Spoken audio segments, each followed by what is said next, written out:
ang mga napapanahong balita.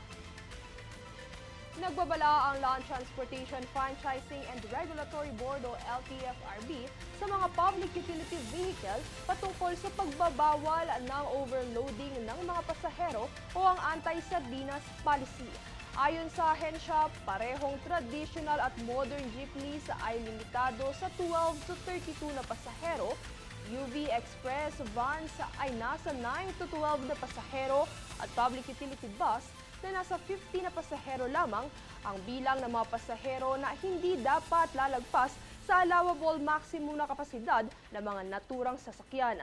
Ang mga operators na lalabag sa pulisiya ay makatatanggap umano ng fines at penalties katulad ng pagsususpinde o pagkakansela ng kanilang Certificate of Public Convenience. Makaraan namang isumite ni Senator Juan Miguel Zubiri ang kanyang panukalang total ban sa online gambling na isa sa kanyang priority bills para sa 20th Congress. Ilang mga senador rin ang pumabor para sa panukala. Tunghayan ang aking ulat. Kasunod ng tumataas na bilang ng mga nalululong sa online gambling ay ilang mga mambabatas ang nagpahayag ng kanilang pagkabahala, kaya naman ilan sa kanila ay pabor sa panukalang total ban sa naturang sugalan. Isa na rito si Senator Ronald Bato de la Rosa na pabor sa pagban ng online gambling dahil marami anya ang nasisira ang buhay dahil dito. Bukod kasi anya sa mga nasisirang relasyon ng pamilya ay marami rin ang nagpapakamatay na lamang dahil sa pagkabaon sa utang.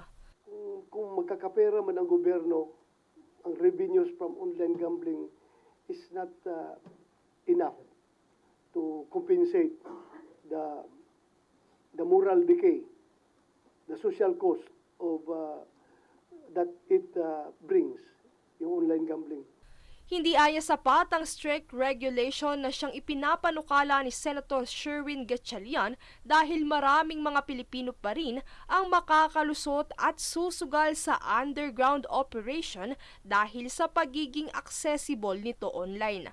Bukod kay De La Rosa ay nagpahayag din ng suporta si Senator Christopher Bongo hinggil sa layuning maipasa ang panukalang total ban sa online gambling. I agree with my colleagues on the possibility of banning online gambling. I intend to file my own bill or co-author similar measures. No? Masyado na pong malaki at malalim ang social cost nito. Sa kabila naman ng mga pagkabahalang ito ay tutol ang mga license operator sa panukalang ito dahil kanilang ikinababahala ang pag-shift ng mga manlalaro sa unregulated sites sa black market. Sila umano ay naninindigan kasama ang Philippine Amusement and Gaming Corporation sa kanilang panawagan na sa halip na magkaroon ng total ban ay strict regulation na lamang upang mapanatili ang ligtas na plataporma para sa mga manlalarong Pilipino, gayon din ang kontribusyon nito sa pag-unlad ng ekonomiya ng bansa. Matatandaan na inihayi ni Senator Juan Miguel Zubiri ang panukalang total ban sa online gambling nitong Lunes, bunsod ng nakakabahalang bilang ng pagtaas ng kaso ng mga nalululong sa sugal na Pilipino, partikular na ang mga kabataan. Mas napadali kasi ang pagsali rito dahil maaaring makataya sa halagang piso na maaaring itap sa mga digital wallet gaya ng GCash. Sa datos ng World Casino Directory, numero 1 ang Pilipinas sa mga bansang tinaguriang gambling capital sa buong Asia na may 79 highest total number of casinos. Princess Castro nag-uulat para sa Golden Nation Network.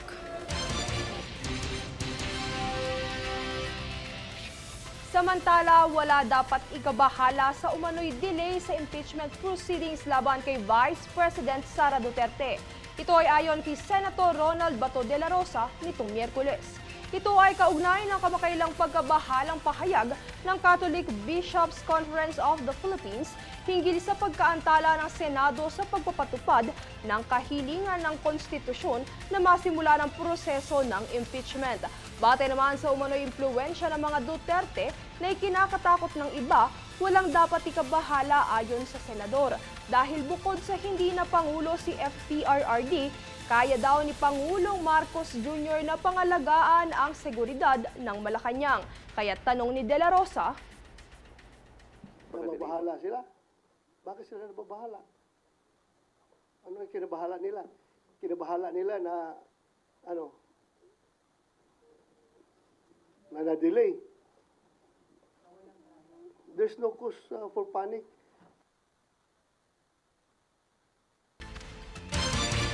Nababahala sila? Bakit?